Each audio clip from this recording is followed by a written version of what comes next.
Hello everyone, welcome to our channel. और आज हम लोग भारत के एक इतिहास से एक नज़र में महात्मा बुद्ध की 4 बौद्ध संगतियों के बारे में डिस्कस करेंगे, जो कि आपके एग्ज़ाम के पॉइंट ऑफ व्यू से बहुत इम्पोर्टेंट है। किसी भी तरह का एग्ज़ाम हो, जीके जीएस में आपको पूछ ही लिया जाता है महात्मा बौद्ध धर्म से जुड़ी हुई।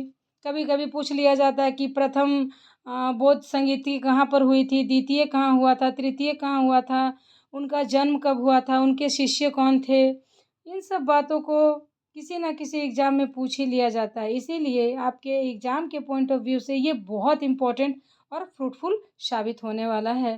तो आज हम लोग देखेंगे एकदम एक नज़र में, और एकदम से याद ही हो जाएगा ये। जैसे कि बौद्ध संगीतियाँ हैं, प्रथम बौद्ध संगीति कहाँ हुई थी, तो 484 बीसी में अजातशत्रु ने करवाया था और ये राजगृह में हुआ था।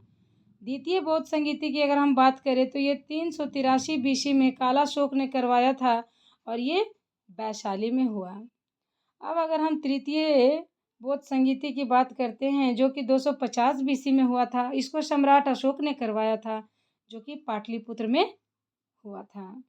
और अगर लास्ट, क्योंकि उन बौद्ध की 4 ही संगीतियाँ हैं, उनकी लास्ट और चतुर्थ बौद्ध संगीति की बात करेंगे तो ये 98 बीसी में कनिष्क के द्वारा कश्मीर के में करवाया गया था, चौथा और लास्ट वाला। तो ये 4 बौद्ध संगीतियाँ हैं जिनको कि आपके एग्ज़ाम के पॉइंट ऑफ व्यू से याद रखना बहुत इम्पोर्टेंट है। और मेरा ये दावा है कि आज के बाद आपको ये एकदम से याद हो जाएगा, कभी नहीं भूलेंगे आप।